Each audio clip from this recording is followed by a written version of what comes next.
Hey everyone, today we're going to walk through the production on Claire's new song, No Victory, which I produced and helped write. Claire's music, if you haven't heard it already, I'm going to put the link down in the description. Really awesome stuff. This one's kind of a sad pop vibe, and a lot of her other songs fit into that same style. So if you like what you hear, go ahead, give her a follow, and listen to her music. Let's dive in without further ado and get started. So the song starts out pretty minimalistic, just nice piano part and vocal. So nothing too crazy there, just using a contact piano.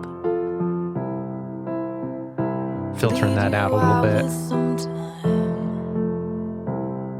Once that pre-chorus comes in, we're adding just a little bit of, I call it like a little bell synth hit here, I guess. So just a little washy, lo-fi style, little synth bell added in there in that pre-chorus.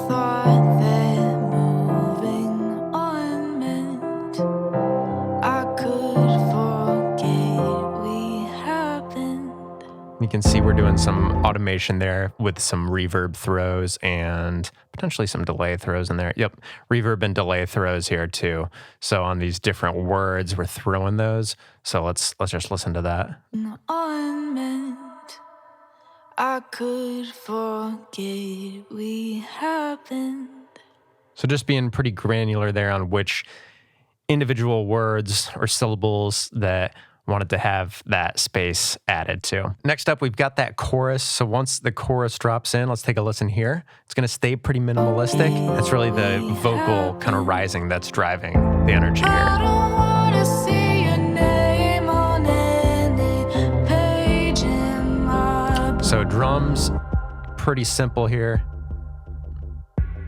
Just that kick. And then we've got the bass that comes in as well.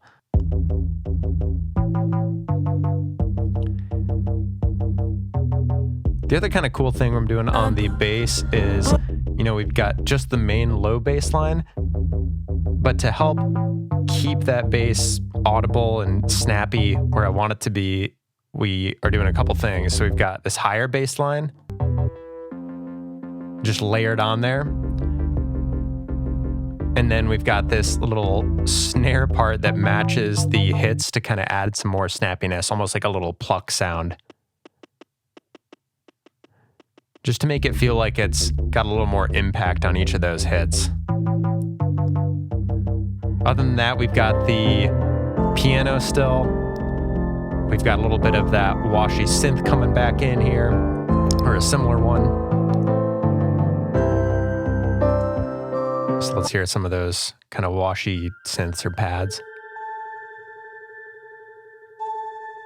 So this one's really cool, kind of a little humming type sound there. And other than that, it's the lead vocal with some doubles added there. We've got 3 doubles, one down the middle, and then one left and right there for the lead. Verse 2, bring in a little more energy with a kick here. And the bass staying in there as well with the layers that we talked about. So we've got the high and the little kind of filtered out snare to add a little snap to each of those hits. In the pre-chorus here, after the second verse, we've got some harmonies coming in. So Claire did an awesome job here. So really cool harmony parts, and just having those layered in with the same washed out kind of bell verby hit, that little synth part there, as well as a little bit of sort of a wind atmosphere sound filtered out quite a bit with a bunch of effects on it, as you can see. So just kind of a washed out little wind sound. And then another kind of washed out snare verb hit. So just a snare hit with a ton of reverb on it, adding some more of that just sad pop feeling there. And then we've got chorus 2, which is going to bring a little more energy. So let's hear that. I don't wanna see your name on any page in my So here we're bringing some more energy with the drums, starting to bring in way more there. Bass line still there. Synths still there. The other main difference on this part, on the chorus 2 from chorus 1, is we've got these harmony vocals coming in too.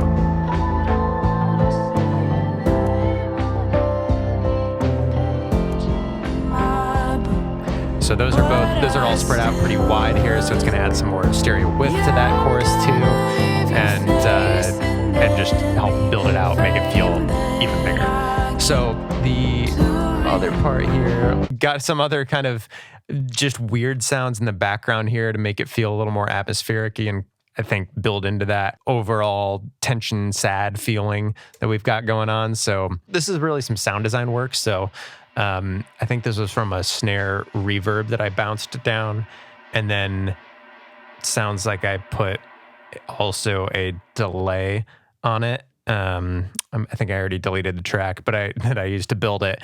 But I put some sort of delay on it so that it's feedbacking on itself, then added reverb, bounced that out, and then reversed it to get this sort of riser with that sort of style sound going up into it. So we've got that happening here. We've got 2 tracks of that, just panning it a little differently, and just to alternate a little bit as it goes back and forth. Other than that, we've got just some of these little hits coming in here.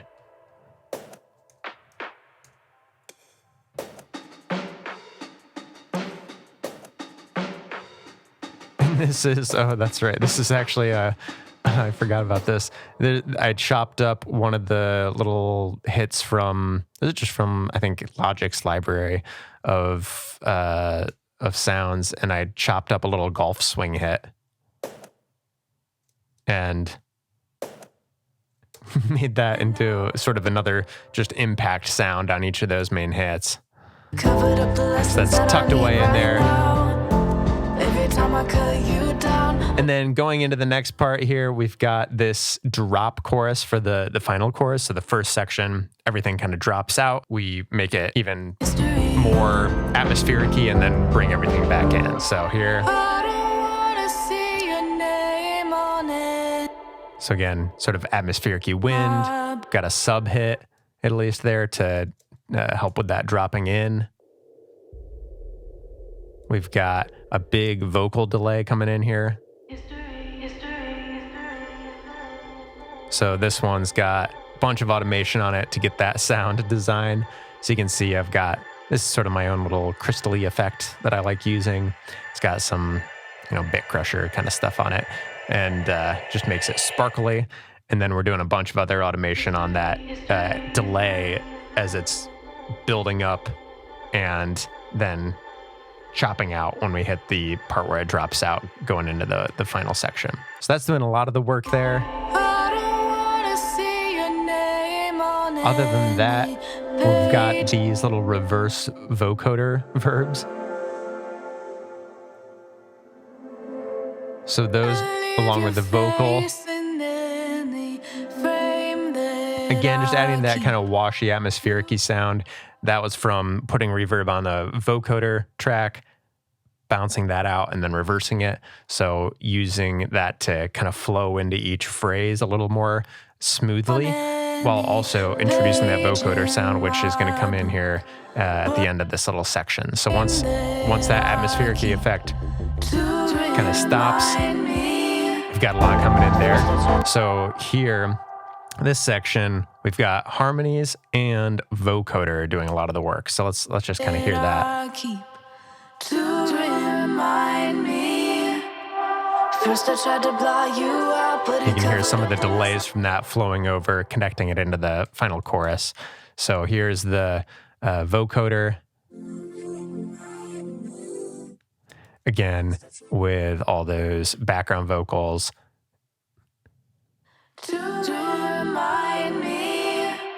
And then a little riser here. Stopping that before the actual drop, just to give it a little kind of tension there to give it room to breathe before it kicks in with everything coming back. So you can see that riser stops here, and then we've got everything coming back in here. So we've got the full drums. We've got a couple other things adding some energy here on the synths parts. So here, this choppy synth is adding a little more pace, and that was done with, I'll do this a lot too. I have a tremolo effect on there, which is just a tremolo effect to give it a little 16th note bounce.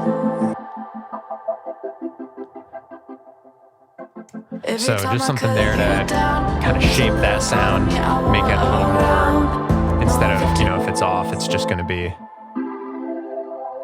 but I want that to be adding some pace, some feeling of speed there on the last chorus, because that's going to help bring up the energy a little more. Other than that, we've got a lot of ad-libs happening here on that final chorus. So those and harmonies coming in.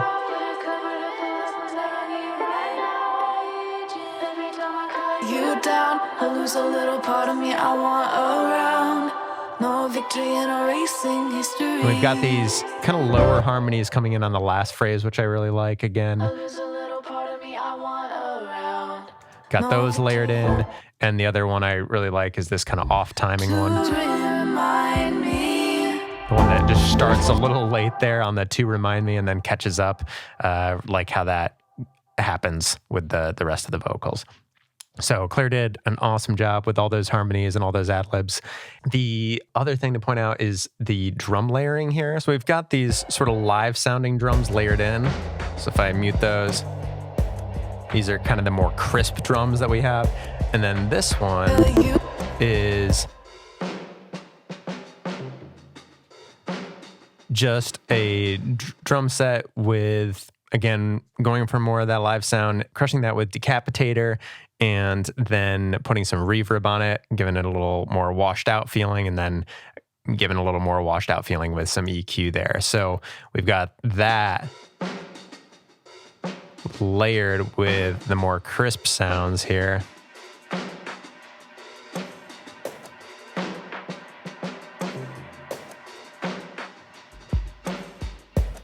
And then this snare reversed sound, adding some more of that atmospheric-y style feel to it.